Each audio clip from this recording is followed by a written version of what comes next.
नमस्कार दोस्तों मेरे चैनल पर आप सभी लोगों का बहुत बहुत स्वागत है। दोस्तों, जैसा कि आप सभी को पता है कि इस समय लॉकडाउन पीरियड चल रहा है। सभी स्कूल कॉलेज बंद हैं, सभी बच्चे अपने घर पर हैं, अध्यापक भी अपने घर पर हैं और ऑनलाइन शिक्षण कार्यक्रम भी चल रहा है। ऐसे में हमारे विभाग ने, शासन प्रशासन ने जो है हमारे लिए कुछ टास्क दे रखा है। आप सभी को पता है कि हमारे लिए जो है विकसित किया गया है मॉड्यूल ध्यान आकर्षण शिक्षण संग्रह। और आप देख रहे हैं कि आपको दिया गया है जो है आधारशिला, प्रेरणा सूची, प्रेरणा तालिका आदि चीज़ें जो है आपको दी गई हैं कि आप घर बैठे इनका अध्ययन कर लें और इसके अनुसार शिक्षण कार्य संपादित करें, ताकि बच्चों में जो है अधिगम का स्तर बढ़ सके, लर्निंग आउटकम आ सके। तो आज मैं इस वीडियो में जो ये ध्यान आकर्षण मॉड्यूल है, जिसको लेकर सभी अध्यापक ऊहापोह की स्थिति में हैं कि ये क्या है, कैसे है, क्या करना है, इस पर प्रश्न पूछे जा रहे हैं।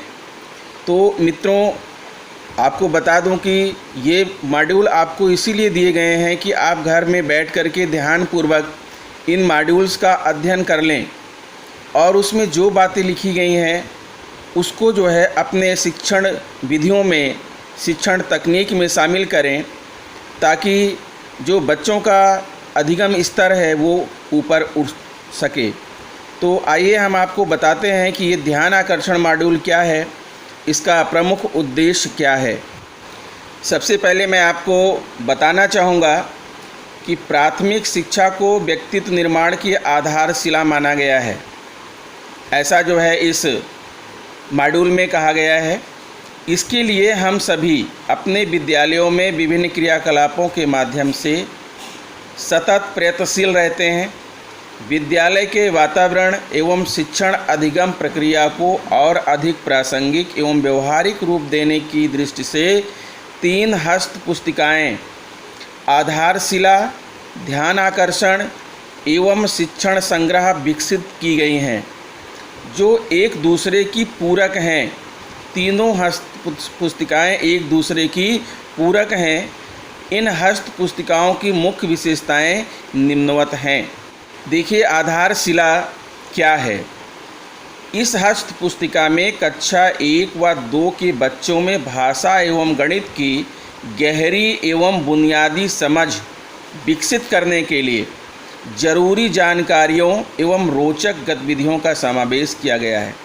ध्यान दे लीजिएगा, आधारशिला पुस्तक में कक्षा 1 व 2 के बच्चों के लिए भाषा एवं गणित सिर्फ 2 विषयों की गहरी एवं बुनियादी समझ विकसित करने के लिए जानकारियां प्रदान की गई हैं। यानी आधारशिला जो है वो कक्षा 1 व 2 से संबंधित है, स्पेशली भाषा एवं गणित विषय से। ध्यान आकर्षण क्या है? शिक्षण अधिगम प्रक्रियाओं में बहुत से बच्चों का अधिगम स्तर कक्षा के अनुरूप नहीं होता है। इन बच्चों की पहचान करके विशेष शिक्षण तकनीकियों द्वारा मूलभूत दक्षताओं का विकास करना आवश्यक है। इस हस्त पुस्तिका में शिक्षकों की मदद करने के लिए विभिन्न प्रभावी शिक्षण तकनीकियों को स्पष्ट किया गया है। यानी आपका ध्यान आकर्षित किया गया है किस ओर? ऐसे बच्चों की ओर जो कक्षा के अनुरूप, जिनका अधिगम स्तर नहीं होता। आप भी देखते होंगे कि आपके कक्षा में बहुत सारे ऐसे बच्चे हैं जिनका अधिगम स्तर उस कक्षा के अनुरूप नहीं है। आप उन्हें चाहे जितना बताते रहें, लेकिन उन्हें कुछ भी तैयार नहीं होता है। तो ऐसे बच्चों के लिए जिनका अधिगम स्तर कक्षा के अनुरूप नहीं होता है, अर्थात कोई बच्चा कक्षा 5 में पढ़ रहा है और कक्षा 5 के अनुसार जो दक्षताएं होनी चाहिए, अगर उस बच्चे में वह दक्षता नहीं पाई जाती है, तो इसका मतलब यह है कि उस बच्चे का जो अधिगम स्तर है वो उस कक्षा के अनुरूप नहीं है। तो ऐसे बच्चों को उनका अधिगम स्तर कक्षा के अनुरूप लाने के लिए क्या किया जाए, यह बातें ध्यान आकर्षण में बताई गई हैं। आपका ध्यान उन बिंदुओं की ओर आकर्षित किया गया है। फिर अगला है शिक्षण संग्रह। शिक्षण संग्रह शिक्षकों की आवश्यकताओं एवं व्यावसायिक विकास को दृष्टिगत रखते हुए इस हस्त पुस्तिका में आवश्यक जानकारियों, उपयोगी सूचनाओं एवं विभिन्न शैक्षिक संदर्भों का समावेश किया गया है। यानी आप बच्चों को जो है उनकी कक्षा के अनुरूप अधिगम स्तर प्राप्त कराएं। इसके लिए आपको किन चीज़ों की ज़रूरत है, आपकी आवश्यकताएं क्या हैं, आपका व्यावसायिक विकास कैसा होना चाहिए, आपको कौन सी जानकारियां चाहिए, आपको कौन सी उपयोगी सूचना चाहिए, कौन से ऐसे हैं शैक्षिक संदर्भ हैं, इन सारी बातों को शिक्षण संग्रह में समावेश किया गया है। आपको एक बात का ध्यान देना है कि इस हस्त पुस्तिका में ये जो पुस्तक के जो है संरक्षण है, निर्देशन है, संकल्पना है। संरक्षण में श्रीमती रेणुका कुमार जी, IAS, अपर मुख्य सचिव बेसिक शिक्षा, उत्तर प्रदेश शासन लखनऊ। निर्देशन श्रीमती मनीषा त्रिघाटिया, IAS, सचिव बेसिक शिक्षा, उत्तर प्रदेश शासन लखनऊ। संकल्पना श्री विजय किरण आनंद जी, IAS, महानिदेशक स्कूल एवं शिक्षा, राज्य परियोजना निदेशक, समग्र शिक्षा उत्तर प्रदेश। तो इस पेज का भली भांति अध्ययन कर लीजिएगा, क्योंकि अगर प्रश्न पूछे जाते हैं तो इस पेज से भी प्रश्न जरूर पूछे जाएंगे।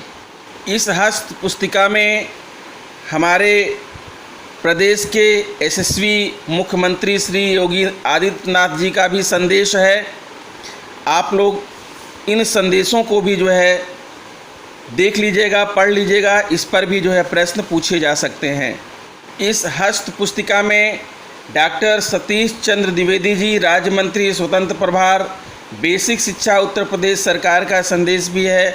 आप इनको भी जो है अध्ययन कर लीजिएगा, इससे भी संबंधित प्रश्न पूछे जा सकते हैं। और भी बहुत सारे लोगों का संदेश है, आप उनको देख लीजिएगा। मैं सारा संदेश तो वीडियो में नहीं देख सकता, आगे बढ़ता हूँ। एक बात यहाँ पर ध्यान देने योग्य है कि परंपरागत कक्षा शिक्षण में सकारात्मक सुधार लाना प्रारंभिक शिक्षा से संबद्ध प्रत्येक व्यक्ति के लिए एक चुनौतीपूर्ण कार्य है। प्रारंभिक स्तर पर कक्षा शिक्षण रुचिकर एवं आनंददायी हो, जिसके फलस्वरूप बच्चे अपनी कक्षा के अनुरूप निर्धारित दक्षताओं को भली भांति सीख सकें। इस लक्ष्य को दृष्टिगत रखकर शिक्षकों के उपयोगार्थ 3 हस्त पुस्तिकाएँ विकसित की गई हैं: ध्यान आकर्षण, आधारशिला और शिक्षण संग्रह। ध्यान आकर्षण हस्त पुस्तिका का विकास इस उद्देश्य से किया गया है कि शिक्षक उन बच्चों को सीखने में विशेष मदद करें जिन्हें शिक्षकों की सहायता की अत्यंत आवश्यकता है। इस हस्त पुस्तिका में बच्चों के चिन्हांकन, वर्गीकरण एवं विभिन्न शिक्षण तकनीकों का उल्लेख किया गया है। इसके माध्यम से शिक्षक बच्चों को सीखने में सहयोग प्रदान कर सकेंगे। ये ध्यान आकर्षण हस्त पुस्तिका की अनुक्रमणिका देख लीजिए। यह कितने भागों में बटी है और इसकी विषय वस्तु क्या है। भाग 1 है ध्यान आकर्षण, अधिगम आधारित शिक्षण। भाग 2 है लर्निंग आउटकम एवं आकलन। भाग 3 है कक्षा शिक्षण हेतु रणनीतियाँ एवं तकनीक। भाग 4 है परिशिष्ट। यानी यह पुस्तिका जो है 4 भागों में जो है विकसित की गई है। तो हमें इन चारों भागों का अध्ययन करना है, लेकिन एक साथ ये चारों भागों का अध्ययन ना करके एक बार में 2-2 भाग का अध्ययन करना है इस वीडियो के माध्यम से। ये भाग 1 ध्यान आकर्षण अधिगम आधारित शिक्षण। अधिगम आधारित शिक्षण, आवश्यकता, उद्देश्य, बच्चों में अपेक्षित संप्राप्ति न होने के कारण क्या है, भाग 1 में आपको ये बताया गया है। मित्रों, आप सभी को अच्छी तरीके से पता है कि बच्चे समाज के भावी नागरिक होते हैं। शिक्षा बच्चों के भविष्य का निर्माण कराने में सर्वाधिक महत्वपूर्ण योगदान देती है। कोठारी आयोग 1964 से 66 में भी कहा है कि भारत के भाग्य का निर्माण हमारी कक्षाओं में होता है। इसी उद्देश्य को ध्यान में रखते हुए निःशुल्क एवं अनिवार्य बाल शिक्षा अधिकार अधिनियम 2009 RTE एक्ट 2009 के अंतर्गत बिना किसी भेदभाव के राज्य के 6 से 14 आयु वर्ग के सभी बच्चों को गुणवत्ता युक्त शिक्षा का लक्ष्य प्रदान करने के सतत प्रयास किए जा रहे हैं। और वर्तमान समय में नेशनल अचीवमेंट सर्वे NAS एवं विभिन्न शोध अध्ययनों के आंकड़ों से यह विदित होता है कि हमारी कक्षाओं में अध्ययनरत बच्चों की अधिगम संप्राप्ति का स्तर अपेक्षानुरूप नहीं है। हमें यह ध्यान रखना होगा कि प्रत्येक बच्चा विशेष है और सबके सीखने की अपनी गति होती है। जिसे हम तेज बच्चा कहते हैं वह भी किसी अन्य क्षेत्र में अन्य बच्चों से पीछे हो सकता है। ठीक इसी प्रकार जिसे हम कमज़ोर बच्चा कहते हैं वह किसी अन्य क्षेत्र खेल, तैराकी, गायन आदि में अग्रणी हो सकता है। इसलिए हमें बच्चों को तेज या कमज़ोर में विभाजित न करते हुए यह देखना होगा कि अमुक बच्चे का किसी विषय में अधिगम स्तर क्या है। यह मॉड्यूल कक्षा 3 से 8 तक की कक्षाओं में पढ़ाए जाने वाले सभी विषयों जैसे हिंदी, गणित, विज्ञान व अंग्रेजी आदि के अधिगम परिणामों, लर्निंग आउटकम की संप्राप्ति दर को अपेक्षानुरूप लाने में शिक्षकों के लिए मददगार होगा। यहाँ पर आपको एक बात ध्यान देना है कि यह मॉड्यूल जो है कक्षा 3 से लेकर 8 तक के बच्चों के लिए सभी विषयों पर आधारित है। ध्यान दीजिएगा, इससे संबंधी प्रश्न बन सकते हैं कि यह मॉड्यूल कक्षा 3 से 8 के लिए है और ये सभी विषयों के लिए है, जैसे हिंदी, गणित, विज्ञान, अंग्रेजी आदि सभी विषयों के लिए है। यहाँ एक बात ध्यान देना है कि क्या कोई ऐसा तरीका है जिससे शैक्षिक तौर पर पिछड़ रहे बच्चे हमारे विद्यालयों से निराश ना हों और उनमें पुनः आत्मविश्वास की जागृति हो और वह भी परीक्षा में अच्छे अंक प्राप्त कर सकें? तो उत्तर है हाँ। शिक्षक द्वारा इन बच्चों पर कुछ खास तकनीकों द्वारा ध्यान आकर्षण करने से यह संभव है। वर्तमान शिक्षा व्यवस्था में ध्यान आकर्षण तकनीकियों को अंगीकृत अपना करके 100% गुणवत्तापूर्ण शिक्षा के लक्ष्य को प्राप्त किया जा सकता है। ध्यान आकर्षण शिक्षण के प्रमुख उद्देश्य को प्राप्त करने के लिए हमें क्या करना है, अर्थात अध्यापकों को क्या करना है, ये देखिए। पहला है पाठ्यक्रम और पाठ्य पुस्तकों पर आधारित प्रत्येक कक्षा 3 से 8 तक के सभी विषयों, प्रमुखतः हिंदी, गणित, विज्ञान व अंग्रेजी से संबंधित लर्निंग आउटकम विषय आधारित दक्षताओं को लक्ष्य मानकर शिक्षण कार्य करें। आपको 3 और प्रेरणा सूची अगर आप देखेंगे तो उसमें अपेक्षित दक्षताएं दी गई हैं कि किस कक्षा की क्या दक्षता होनी चाहिए। तो हमें उन दक्षताओं को ध्यान में रख कर के शिक्षण कार्य करना है। दूसरा है पठन पाठन के दौरान कक्षा के सभी विद्यार्थियों का सतत अवलोकन करते हुए उनकी कठिनाइयों का आकलन करना आवश्यक होगा कि किस बच्चे को क्या समस्या है। तभी ऐसे सभी बच्चों पर ध्यान आकर्षण की संभावना प्रबल होगी। और कक्षा शिक्षण के दौरान बच्चों को ध्यानपूर्वक सुने। उनके भावात्मक विकास के लिए उनके अच्छे कार्य की सराहना आवश्यक होगी। ध्यान आकर्षण की शुरुआत सत्र के प्रारंभ में ही बच्चों की कठिनाई स्तर के अनुसार योजना बनाकर व आवश्यक तैयारी करके करनी होगी। साथ ही बच्चों की संप्राप्ति को समझने के लिए आवश्यक आकलन उपकरणों की व्यवस्था भी करनी होगी। देखिए, ये चार्ट बहुत ही इम्पोर्टेंट है। बच्चों में अपेक्षित संप्राप्ति ना होने का प्रमुख कारण क्या है? एक तो माता पिता की शैक्षिक स्थिति, आप लोग इससे भली भांति परिचित हैं कि हमारे विद्यालयों में जो बच्चे पढ़ने आते हैं उनमें से अधिकतर के माता पिता अशिक्षित होते हैं, जिसका असर बच्चों पर पड़ता है। दूसरा है कलहपूर्ण पारिवारिक वातावरण। आपको ये भी देखने में आया होगा कि बहुत सारे बच्चों के घर में हमेशा कलह मची रहती है। पति पत्नी के बीच में, परिवार के बीच में, खाने पीने को लेकर थोड़ी थोड़ी बातों में कलह मची रहती है और ऐसे में हमारा बच्चा भी बहुत प्रभावित होता है और उसके अंदर अपेक्षित संप्राप्ति नहीं होती। फिर नेक्स्ट है अध्यापकों का कठोर व्यवहार। कुछ अध्यापक बच्चों के प्रति अत्यधिक कठोर और भेदभावपूर्ण व्यवहार करते हैं, जिसके कारण भी बच्चों में जो है संप्राप्ति ठीक से नहीं हो पाती। और ज्ञानेंद्रियों में आंशिक विकार। कुछ बच्चों की जो ज्ञानेंद्रियां हैं उसमें कुछ विकार हो जाते हैं, जैसे किसी को देखने में समस्या है, किसी को सुनने में समस्या है, किसी का जो है जो मेंटल स्टैंडर्ड है वो कमज़ोर है।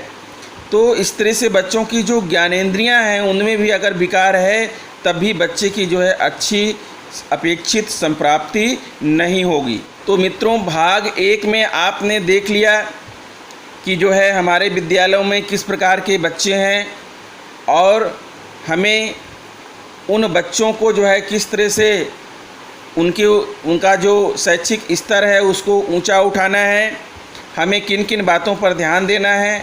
अब आइए भाग 2 देखते हैं। भाग 2 में है लर्निंग आउटकम एवं आकलन, लर्निंग आउटकम अवधारणा, अधिगम स्तर में अंतर लर्निंग गैप्स और सीखने के स्तर का आकलन। बच्चों का चिन्हांकन, आधारभूत शिविर, ध्यानाकर्षण शिविर, ये जो है 5 शीर्षकों में विभाजित है। और आइए हम इसको एक एक करके देखते हैं कि इनमें क्या कहा गया है। लर्निंग आउटकम की अवधारणा क्या है, अधिगम स्तर में अंतर लर्निंग गैप्स क्यों हो जाता है, सीखने के स्तर का आकलन कैसे करें, बच्चों का चिन्हांकन कैसे करें, और आधारभूत शिविर, ध्यान आकर्षण शिविर क्या है इसके बारे में जानें। देखिए, ये चार्ट आपके सामने है कि कक्षा शिक्षण अगर आप कर रहे हैं तो लर्निंग आउटकम हो रहा है या नहीं हो रहा है, बच्चों में लर्निंग आउटकम का आकलन कैसे करें, इसके लिए ये चार्ट है। देखिए, एक साइड में और दूसरे साइड में, पहले आप इसके जो है बाएं साइड को देखिए, सामान्य कक्षा शिक्षण, वाक टाक चाक टाक, यानी सामान्य कक्षा शिक्षण में क्या करते हैं आप, वाक टाक करते हैं, बच्चों से बोलचाल करते हैं, उनसे बातचीत करके प्रश्न को पूछ सकते हैं, लर्निंग आउटकम की पहचान कर सकते हैं कि जो कुछ कक्षा शिक्षण किया गया उससे बच्चे ने क्या सीखा। दूसरा ये है अंक आधारित परीक्षा, माध्यम प्रश्न पत्र, यानी प्रश्न पत्रों के माध्यम से भी आप लर्निंग आउटकम की परीक्षा ले सकते हैं और बच्चे की जानकारियाँ प्राप्त कर सकते हैं कि बच्चे के अंदर लर्निंग आउटकम हुआ कि नहीं। फिर परिणाम, संख्यात्मक ज्ञानात्मक सूचनाओं का प्रकटीकरण, यानी इसके माध्यम से भी जो है आप बच्चे के लर्निंग आउटकम की परीक्षा ले सकते हैं कि उसको कितना संख्यात्मक ज्ञान हुआ, कितना उसका ज्ञानात्मक पक्ष मजबूत हुआ और सूचनाओं का प्रकटीकरण किस प्रकार से करता है। फिर आपके दाहिने साइड है लर्निंग आउटकम आधारित कक्षा शिक्षण, नवाचारी गतिविधियाँ, ICT, यानी जो आपकी कक्षा शिक्षण है वो नवाचारी होनी चाहिए, लर्निंग आउटकम पर आधारित होनी चाहिए। आपको इस बात का पता होना चाहिए कि आप जो कक्षा शिक्षण करने जा रहे हैं उससे आज बच्चों को क्या लर्निंग आउटकम प्राप्त होने वाला है और वो लर्निंग आउटकम प्राप्त हुआ कि नहीं। आप उसमें गतिविधियां शामिल कर सकते हैं और ICT भी शामिल कर सकते हैं। ठीक है, इंफॉर्मेशन टेक्नोलॉजी जैसे वीडियो हो गया, आप प्रोजेक्टर हो गया, ये सारी चीज़ें भी जो है आप उसमें शामिल कर सकते हैं। गुणात्मक एवं संख्यात्मक अवलोकन, बच्चों के अंदर गुणों का विकास कितना हुआ, संख्यात्मक विकास कितना हुआ, इसका अवलोकन कर सकते हैं। और परिणाम विषयगत दक्षताओं की संप्राप्ति, जो विषयगत दक्षताएं निर्धारित की गई हैं उसमें से बच्चे को कौन कौन सी दक्षता प्राप्त हो पाई, नवीन ज्ञान का सृजन, नैतिक मानवीय एवं संवैधानिक गुणों का विकास बच्चे के अंदर हो रहा है या नहीं हो रहा है। तो इस तरह से जो है आप लर्निंग आउटकम की जांच कर सकते हैं, आकलन कर सकते हैं और उसके अनुरूप कक्षा शिक्षण कर सकते हैं। लर्निंग आउटकम की अवधारणा को निम्नलिखित बिंदुओं के आधार पर और स्पष्टता से समझा जा सकता है। ध्यान दीजिएगा, यहाँ ये ध्यान देने योग्य पॉइंट है। नंबर 1, लर्निंग आउटकम बच्चों को प्राप्त दक्षता का मूल्यांकन करने और शिक्षकों को आगामी शिक्षण संबंधी दिशा प्रदान करने पर बल देते हैं। दूसरा है, परिणाम आधारित लर्निंग आउटकम प्राप्त करने के लिए शिक्षक अपने सोच, ज्ञान व अनुभव के आधार पर शिक्षण विधियाँ, नवाचारों एवं ICT का प्रयोग करने के लिए स्वतंत्र होते हैं। यह बच्चों को जानने, समझने एवं पुस्तकीय ज्ञान का व्यवहार में उपयोग करने के लिए बच्चों में तर्क, चिंतन एवं कल्पना शक्ति के विकास पर भी बल देते हैं। आइए हम लर्निंग आउटकम के कुछ उदाहरणों के माध्यम से समझते हैं। नीचे कक्षा 1 हिंदी विषय के कुछ मूलभूत लर्निंग आउटकम दिए गए हैं। बच्चे परिवेशीय ध्वनियों, बोलियों, वाहन, घंटी आदि की ध्वनियों को पहचानते हैं। बच्चे प्रथम एवं अंतिम ध्वनि वाले शब्दों को पहचानते हैं, जैसे पग, पर, पल, जग, पग, हल, चल आदि। बच्चे वर्ण अक्षर की आकृति को पहचानते हैं। बच्चे वर्णों को जोड़कर अमात्रिक शब्द बनाते एवं पढ़ते हैं, जैसे जल, हल, नल, चल, मगर, डगर आदि। बच्चे वर्णों एवं अमात्रिक शब्दों को उनकी सही बनावट में लिखते हैं। यानी ये सभी जो है लर्निंग आउटकम है। बच्चों के अंदर ये लर्निंग आउटकम आना चाहिए, बच्चों के अंदर ये लर्निंग होनी चाहिए। इसी प्रकार सभी विषयों की पाठ्य पुस्तकों में लर्निंग आउटकम निर्धारित किए गए हैं।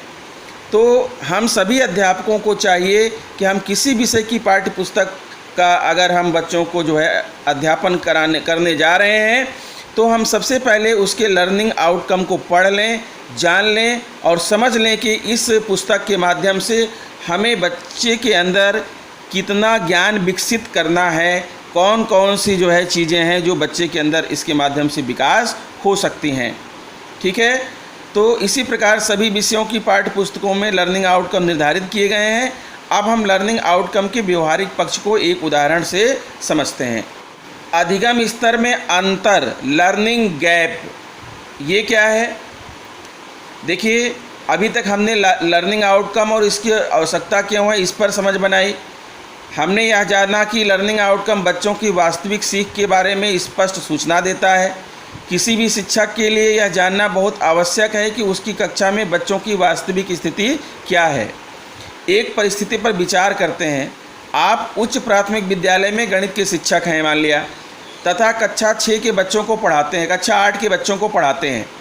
क्या आप सोचते हैं कि कक्षा 8 में प्रवेश लेने वाले सभी बच्चों ने कक्षा 7 तक की गणित की मूलभूत दक्षताओं को प्राप्त कर लिया? इसी प्रकार यदि आप हिंदी या अंग्रेजी या विज्ञान के शिक्षक हैं, तो क्या आप ये कह सकते हैं कि सभी बच्चों ने कक्षा 7 तक के सभी विषयों की मूलभूत दक्षताएं प्राप्त कर ली हैं? तो ज़्यादातर शिक्षकों का उत्तर ना में होगा। बिल्कुल सही है। इस संबंध में सरकारी विद्यालयों में किए गए अध्ययन भी यही बताते हैं कि बच्चों का वास्तविक अधिगम स्तर तथा कक्षा अनुरूप अपेक्षित अधिगम स्तर में अंतर, गैप होता है। यानी इस टॉपिक को आप समझ गए होंगे कि बच्चे का जो वास्तविक अधिगम स्तर होना चाहिए, कक्षा 8 का बच्चा है, कक्षा 8 में बच्चा प्रवेश ले रहा है, तो उसे कक्षा 7 तक की सभी जो है दक्षताएं उसके अंदर होनी चाहिए। लेकिन पाया क्या जाता है कि कक्षा 8 का बच्चा है, लेकिन उसके अंदर जो है कक्षा 6 तक की दक्षता नहीं है। इसका मतलब ये है कि जो यहाँ पर लर्निंग अधिगम स्तर में गैप है, यानी अधिगम स्तर में अंतर है, लर्निंग गैप है। कक्षा अनुरूप अपेक्षित अधिगम स्तर में अंतर, गैप होता है। ऐसी स्थिति में आप क्या करेंगे, अर्थात अध्यापक क्या करेंगे? क्या आप इस स्थिति को नज़रअंदाज करते हुए सामान्य शिक्षण करते रहेंगे? क्या पाठ्यक्रम को पूरा करना ही आपका उद्देश्य होगा, या फिर आप ऐसी स्थिति में अधिगम स्तर के अंतर को कम करने का प्रयास करेंगे? तो सीधी सी बात यह है कि सभी का जवाब यही होगा कि ऐसी स्थिति में अधिगम स्तर के अंतर को कम करने का प्रयास करेंगे। यही इस प्रश्न का उत्तर होगा। सीखने के स्तर का आकलन, कैसे आकलन करें? आप बच्चों की प्रगति का आकलन कैसे करते हैं? सामान्यतः उत्तर होगा सत्र परीक्षा, अर्धवार्षिक परीक्षा या वार्षिक परीक्षा के माध्यम से। तो यदि किसी परीक्षा में एक बच्चा किसी विषय में 50 में से 40 अंक प्राप्त करता है तो क्या आप बता सकते हैं कि उसे क्या नहीं आ रहा है? क्या प्राप्तांक को देखकर आप बता सकते हैं कि बच्चे ने क्या क्या सीख लिया है, या बच्चे ने उस विषय में कक्षा अनुरूप किन किन मूलभूत दक्षताओं को प्राप्त कर लिया है? तो शायद हम सभी का उत्तर होगा नहीं। अब हम चर्चा के 2 बिंदुओं अधिगम स्तर में अंतर को कैसे पता करें तथा ऐसी स्थिति में एक शिक्षक क्या करे, इस पर विचार करते हैं। पहला है शैक्षिक सत्र के प्रारंभ में क्या करना है। आपकी कक्षा 3 से 8 तक में जब बच्चे प्रवेश लेते हैं तब आरंभिक परीक्षण के माध्यम से प्रत्येक बच्चे के वर्तमान अधिगम स्तर का पता लगाया जा सकता है। इससे आपको बच्चों के अधिगम स्तर में अंतर का पता चल जाएगा। फिर आप आवश्यकता अनुसार अपनी शिक्षण योजना बनाकर अधिगम स्तर के अंतर गैप को कम करने का प्रयास कर सकेंगे। आरंभिक परीक्षण के लिए प्रत्येक विषय में आधारभूत आकलन प्रपत्र बनाना होगा। इसके प्रश्न पिछली कक्षा तक की मूलभूत दक्षताओं लर्निंग आउटकम के आधार पर बनाए जाएंगे। इसके लिए मूलभूत दक्षताओं की विषयवार सूची पूर्व में ही बना लें। ठीक है, आइए इसके लिए एक उदाहरण देखते हैं कि कैसे करना है हमें बच्चे के अधिगम स्तर का पता लगाने के लिए कि बच्चा जो है किसी कक्षा के अनुरूप उसके अंदर अधिगम स्तर है या नहीं है। इसके लिए हम क्या करें? तो ये काम हम सभी को करना है मित्रों। इस लॉकडाउन पीरियड में ये जो सूची बनाने की बात की जा रही है, मूलभूत दक्षताओं की विषयवार सूची, ये हमें आपको बनाना होगा। ठीक है, इसके लिए आप अपनी डायरी खरीदिए या कोई रजिस्टर खरीदिए और वहाँ पर ऐसी सूची आपको भी बनानी है कि प्रश्न बनाते समय यह ध्यान रखना है कि इसमें ज्ञानात्मक, बोधात्मक, अनुप्रयोगात्मक व तर्कात्मक प्रश्न शामिल हों। कुल प्रश्नों का 20% प्रश्न ज्ञानात्मक, 50% बोधात्मक, 20% अनुप्रयोगात्मक व 10% तर्कात्मक प्रश्न होंगे। यह आवश्यक है कि प्रश्नों की संख्या अधिक ना हो ताकि बच्चे उन्हें आसानी से हल कर सकें। भाषा हिंदी व अंग्रेजी में मौखिक, लिखित व पढ़ने से संबंधित प्रश्न होंगे।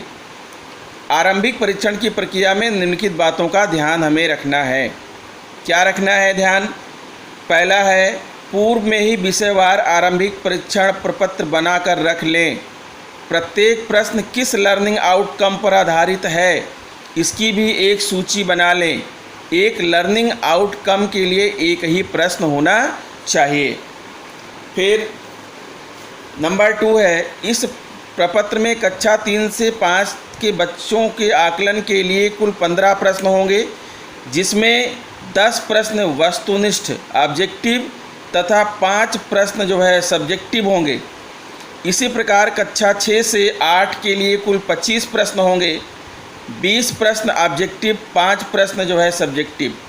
आवश्यकता अनुसार प्रश्नों की संख्या कम भी हो सकती है, लेकिन प्रश्न वस्तुनिष्ठ व आत्मनिष्ठ दोनों प्रकार के होंगे। तो यहाँ ध्यान देने योग्य चीज़ ये है कि इस मॉड्यूल में आपके लिए एक होमवर्क दिया गया है कि आप ये होमवर्क कर लीजिए। पहले से आप जो है अपना एक रजिस्टर बना लीजिए और कक्षा 3 से 5 के लिए जो है एक अलग बना लीजिए और 6 से 8 तक के लिए एक अलग बना लीजिए। और उसमें जैसा कि इस मॉड्यूल में कहा जा रहा है कि 3 से 5 के बच्चों को आकलन के लिए कुल 15 प्रश्न होंगे। आपको 15 प्रश्न बनाने हैं और 15 प्रश्न क्या होंगे, किस विषय पर होंगे, तो ध्यान देना है कि प्रत्येक प्रश्न किस लर्निंग आउटकम पर आधारित है। उस प्रश्न से बच्चे के अंदर क्या लर्निंग आउटकम आनी चाहिए, क्या दक्षता आनी चाहिए, उस प्रश्न से जो है आपको क्या पता चल पाएगा कि बच्चे के अंदर इस प्रकार की लर्निंग आउटकम है, बच्चे के अंदर इस तरह की दक्षता है। इस बात को भी आपको पता होना चाहिए कि जो प्रश्न आप बना रहे हैं उस प्रश्न को बच्चा अगर हल कर लेता है तो आप क्या समझेंगे कि बच्चे के अंदर कौन सा लर्निंग आउटकम है या कौन सा लर्निंग आउटकम नहीं है। तो उस प्रश्न से संबंधित जो लर्निंग आउटकम होना चाहिए वो भी आप लिख लेंगे ताकि आपको जांचने में आसानी हो। तो 3 से 5 तक के बच्चों के लिए 15 प्रश्न बनाने हैं, जिसमें 10 प्रश्न जो है ऑब्जेक्टिव टाइप होंगे, 5 प्रश्न जो है सब्जेक्टिव टाइप होंगे यानी लिखने वाले होंगे। ठीक है। वैसे ही कक्षा 6 से 8 तक के लिए कुल 25 प्रश्न होंगे, जिसमें से 20 प्रश्न ऑब्जेक्टिव बनाना है और 5 प्रश्न जो है वो सब्जेक्टिव बनाना है। तो ध्यान दीजिएगा, ये काम आपको करना है इस गर्मी के मौसम में। ये आपके लिए होमवर्क है। ठीक है। ये आपको करके जाना है। स्कूल जब भी खुलेगा तो आप ये काम करके रखेंगे। ठीक है। चाहे ये ऑनलाइन परीक्षा हो या जैसा भी होगा, लेकिन आपको ये होमवर्क करना ही है।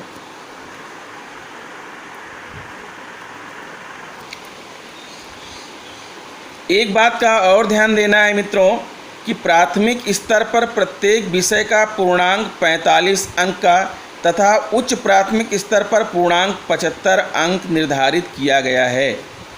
15 प्रश्न 45 अंक के हो गए, इसका मतलब 15 × 45, प्रत्येक प्रश्न 3 अंक का होगा। वैसे ही 6 से 8 तक के लिए जो है आपको मालूम है कि पूर्णांक कितना होना चाहिए, 75 यहाँ पर कह रहे हैं, और कुल प्रश्नों की संख्या 25 है, यानी 25 × 75। हर प्रश्न यहाँ भी 3 अंक का होगा। इस तरह के आपको प्रश्न पत्र तैयार करना है। और प्रश्न पत्र में आपके जो है सभी विषयों से संबंधित जो है लर्निंग आउटकम की जांच होनी चाहिए। आरंभिक परीक्षण के दौरान आपको क्या करना है, परीक्षण शुरू होने के पूर्व शिक्षक कक्षा के माहौल को हल्का बनाएं ताकि बच्चे सहज होकर प्रश्नों के उत्तर दे सकें। उन्हें यह बताएं कि इसका उनकी वार्षिक परीक्षा से कोई संबंध नहीं है, साथ ही यह किसी प्रकार के शिक्षक का भी मूल्यांकन नहीं है। आरंभिक परीक्षा के समय बैठक व्यवस्था इस प्रकार रखें कि बच्चे एक दूसरे की नकल ना कर सकें। तो ये पॉइंट बहुत ध्यान देने योग्य है मित्रों। यहाँ पर आप ध्यान दीजिएगा, ये काम आपको जो है इस लॉकडाउन पीरियड में आपको ये करना है। ये प्रश्न पत्र आपको तैयार करना है। परीक्षण करते समय इस बात का भी ध्यान रखेंगे कि शिक्षक बच्चे को किसी भी प्रश्न को ना पढ़कर सुनाएंगे और ना ही इसके बारे में कोई बात करेंगे। बच्चे किसी प्रश्न को पढ़कर समझ पा रहे हैं या नहीं, यह जानना भी इस आकलन का एक प्रमुख उद्देश्य है। अच्छा हो यदि प्रत्येक बच्चे के पास प्रश्न पत्र की एक कॉपी हो। यदि ऐसा संभव नहीं है तो प्रश्नों को साफ साफ अक्षरों में श्याम पट पर लिखें। प्रत्येक बच्चे के पास उत्तर लिखने के लिए कॉपी या अतिरिक्त पन्ने अवश्य होना चाहिए, इस बात पर भी ध्यान देना है। अब आरंभिक परीक्षा के उपरांत समूह निर्धारण करना है आपको। कैसे समूह निर्धारण करेंगे? परीक्षण के उपरांत बच्चों की उत्तर पुस्तिकाओं को पहले से तैयार कुंजी के आधार पर जांचें तथा अंक प्रदान करें। उत्तरों के लिए 0, 1, 2, 3 अंक प्रदान करें। यह कार्य आरंभिक परीक्षण के 2 दिनों के अंदर हो जाना चाहिए। कक्षा के सभी बच्चों की एक सूची तैयार कर लें जिसमें प्रत्येक प्रश्न के सापेक्ष उनके प्राप्तांक दर्ज हों। मित्रों, जो चीज़ें यहाँ पर लिखी गई हैं ये सब कुछ आपको करना है, ध्यान दीजिएगा। जिस प्रश्न में 3 अंक मिले हों उनका अर्थ यह है कि बच्चे को यह लर्निंग आउटकम पूर्णतया प्राप्त है। जिससे 1 या 2 अंक मिले हों वह उसे आंशिक रूप से प्राप्त कर रहा है। जिसमें 0 अंक मिले हों वह उसे बिल्कुल भी प्राप्त नहीं है। तो जिन लर्निंग आउटकम्स में 0, 1 या 2 अंक मिले हैं उस पर उन बच्चों के साथ शिक्षकों को और कार्य एवं सहयोग करने की आवश्यकता है। ऐसे बच्चों की एक सूची अवश्य बना लें। आप निम्नवत तरीके से उक्त सूची को तैयार कर सकते हैं। वो सूची आपको बनानी है, कैसे बनाएंगे इसके बारे में आगे आपको बता रहे हैं। चलिए इस तालिका पर आप ध्यान दीजिए। ऐसी तालिका जो है ये आपकी समझ के लिए है और ये प्रत्येक विषय व उनकी मूलभूत दक्षताओं की तैयारी करनी होगी। मान लीजिए कक्षा 2 के लिए एक तालिका बनाई गई है, ऐसी ही तालिकाएं आपको हर क्लास के लिए बनानी होंगी। और बच्चों के यहाँ पर देखिए, पहले तो क्रम संख्या है, फिर बच्चों का नाम है, फिर अब यहाँ पर विषय मान लीजिए हिंदी है, तो हिंदी की जो अपेक्षित दक्षताएं हैं, कक्षा 2 की जो अपेक्षित दक्षताएं होनी चाहिए वो आपको कहाँ से पता चलेंगी? वो पुस्तकों में भी लिखी हुई है, वो आपकी प्रेरणा सूची में भी लिखी हुई है, वहाँ से भी आप देख सकते हैं, उसको पढ़ करके आप जान सकते हैं। इसीलिए प्रेरणा सूची आपको पढ़ने के लिए कहा गया है। तो कक्षा 2 में हिंदी की जो अपेक्षित दक्षताएं हैं उसमें यह है, वर्णों को पहचान रहा है। अब कितने बच्चों को 3-3 नंबर मिले, कितने को 2-2 नंबर मिले, ये आपको उसके सामने नंबर प्रदान करना है। बिना मात्रा वाले शब्दों को पढ़ रहा है, इस पर आधारित जो आपने प्रश्न बनाया उस पर किस बच्चे को कितने नंबर मिले यहाँ लिखना है। ठीक है। 2 वर्णों के मात्रा वाले शब्दों को पढ़ रहा है, इस प्रश्नों को जो है इसकी जानकारी के लिए जो आपने प्रश्न बनाया उसके अंक यहाँ पर आपको इस तरह से लिखना है। सरल वाक्य पढ़ रहा है, कितने बच्चों ने कितना अंक प्राप्त किया ये लिखना है आपको। 1 अंकों की पहचान कर रहा है, गणित की बात कर रहे हैं, इसी तरह से गणित की बनाइए। 1 अंकों की पहचान कर रहा है, 2 अंकों की पहचान कर रहा है, 1 अंकों का जोड़ कर रहा है, 2 अंकों का जोड़ घटाव कर रहा है। तो इस तरह से जो है संबंधित प्रत्येक दक्षताओं से संबंधित आपको प्रश्न तैयार करना है और जो है उसका आकलन करना है और बच्चे को जो है मार्किंग करना है और देखना है कि कौन से बच्चे के अंदर वो दक्षता है और किसके अंदर वो दक्षता नहीं है। ये आपको हार्डली करना ही होगा। अब परीक्षण के उपरांत आप बच्चों को 3 समूहों में बांट लेंगे। समूह ए ये है कि आरंभिक परीक्षा में अधिकांश लर्निंग आउटकम में 2-3 अंक प्राप्त करते हुए कक्षा 3, 4, 5 के जिन विद्यार्थियों के प्राप्तांक 21 से 45 अंक के मध्य होंगे उन्हें समूह ए में सम्मिलित किया जाएगा। 21 से 45 अंक प्राप्त करने वाले विद्यार्थियों को समूह ए में सम्मिलित करेंगे। फिर 16 से 20 अंक ऐसे विद्यार्थी जो 1-1 अंक प्राप्त करते हुए, ठीक है, 16 से 20 अंक के मध्य होंगे उनको समूह बी में रखेंगे और ऐसे विद्यार्थी जो 0 अंक प्राप्त करते हुए अधिकतम प्राप्तांक 15 तक प्राप्त किए हैं उनको समूह सी में रखेंगे। ऐसे ही जो है आपको जूनियर कक्षाओं का यानी कक्षा 6 से 8 तक का भी समूह बना लेना है। उच्च प्राथमिक स्तर ABC 3 समूहों में समूह ए में 2 और 3 अंक प्राप्त करते हुए 35 से 75 के बीच के बच्चे, समूह बी में 1-1 अंक प्राप्त करने वाले 26 से 34 अंक पाने वाले बच्चों को रखेंगे और समूह सी में 0 और कहीं 1 इस तरह से अंक प्राप्त करते हुए 25 अधिकतम 25 तक वाले बच्चों को जो है समूह सी में रखेंगे। ठीक है। अब उसके बाद विशेष क्या है कि 50 दिवसीय ध्यान आकर्षण शिविर की अवधि में समूह सी तथा समूह बी के विद्यार्थी जैसे जैसे लर्निंग आउटकम की संप्राप्ति करते जाएंगे उन्हें सभी विषयों के शिक्षक अपने विषय के अगले समूह में प्रोन्नत करते जाएंगे। यह प्रक्रिया प्राथमिक एवं उच्च प्राथमिक दोनों स्तरों पर लागू होगी। ध्यान आकर्षण शिविर के पश्चात शिक्षण तकनीकियों का उपयोग करते हुए शिक्षण योजना बनाकर दैनिक कक्षा शिक्षण नियमित रूप से किया जाएगा।